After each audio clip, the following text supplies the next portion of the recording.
Olá, você, a paz e a graça que vem de nosso Senhor Jesus Cristo possa estar em teu coração. A você, meu irmão, minha irmã, desejo um ótimo início de semana. Afinal de contas, hoje é segunda-feira, dia 6 de abril de 2020. Estamos não simplesmente iniciando uma semana, mas estamos iniciando a Semana Santa. E uma semana completamente especial para nós, exatamente pela particularidade da fé que devemos celebrar nestes dias. Por isso, se durante todo o período quaresmal você já se propôs a rezar com mais intensidade, este ritmo não pode ser perdido ao longo dessa semana, pelo contrário, tem que ser intensificado. E, sobretudo, por vivermos tempos de isolamento social, nós, ficando em nossa casa, não poderemos perder a alegria de celebrar. Onde estaremos esta semana, como eu disse, tão particular? É a festa maior da nossa fé. Celebramos a paixão, morte e ressurreição de Jesus. Por isso, permita-se ser consolado profundamente por Deus e viver todas as emoções, viver todos os sentimentos e toda experiência de fé e vida que este tempo nos possibilita. Assim, queridos, rezemos hoje o Evangelho segundo João, capítulo 12, versículos do 1º ao 11. João, capítulo 12, versículos do 1º ao 11. É uma narrativa muito bonita de hoje. Lembremos que o clima dessa semana já nos coloca diretamente naquilo que acontecerá com Jesus, a sua condenação, a sua morte. Portanto, a palavra de cada dia nos coloca diretamente neste mistério.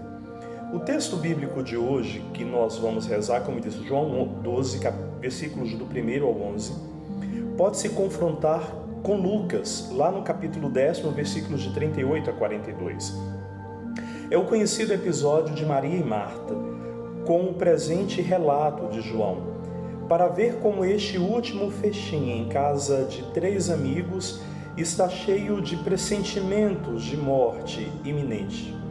E aí nós entendemos o seguinte: são 6 dias antes da Páscoa, a insinuação do traidor Judas, a resposta de Jesus ao que Judas irá dizer, que evoca um dos atos da sepultura antecipada por Maria, a alegação de que ele não estará sempre com os seus amigos ali no meio deles, ao passo que os pobres sim. E, finalmente, o insano propósito dos sumos sacerdotes de matar o ressuscitado Lázaro, que fazia com sua pessoa tanta propaganda a favor de Jesus, mesmo sem o querer. Na vontade de matar Lázaro, o que acontece? Sente-se a vontade de matar Jesus. Esta é a cena do triste adeus aos amigos antes da morte. Vamos ao texto bíblico.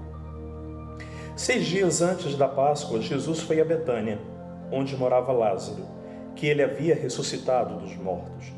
Ali ofereceram a Jesus um jantar. Marta servia e Lázaro era um dos que estavam à mesa com ele. Maria, tomando quase meio litro de perfume de nardo puro e muito caro, ungiu os pés de Jesus e enxugou-os com seus cabelos. A casa inteira ficou cheia do perfume do bálsamo. Então falou Judas Iscariotes, um dos seus discípulos, aquele que o havia de entregar.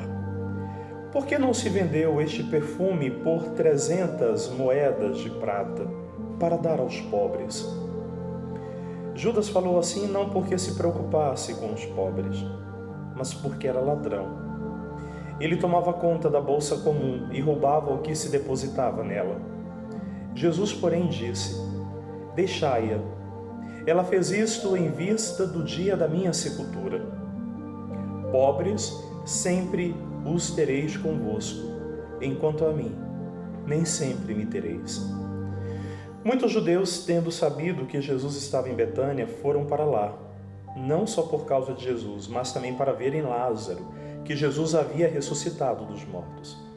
Então, os sumos sacerdotes decidiram matar Lázaro, porque por causa dele muitos deixavam os judeus e acreditavam em Jesus.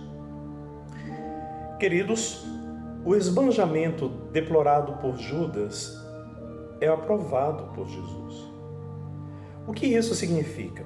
O gesto de Maria é a expressão de uma fé e de um amor profundos que sacrifica a Deus tudo o que há de mais precioso. Não se pode, evidentemente, lançar mão das palavras de Cristo para se esquecer dos pobres, seria anticristão, mas devemos reconhecer nela uma grande verdade. E qual é a verdade que o Evangelho de hoje nos propõe? E é preciso a gente ter muito cuidado para não fazermos interpretações interesseiras, equivocadas. Aqui temos duas coisas fundamentais. A primeira delas, no gesto daquela mulher, de derramar o perfume, significa que nós devemos sempre oferecer o melhor para Deus. Derramar sobre Ele a nossa vida, o nosso perfume, a nossa história, para que a gente seja envolvido por Ele.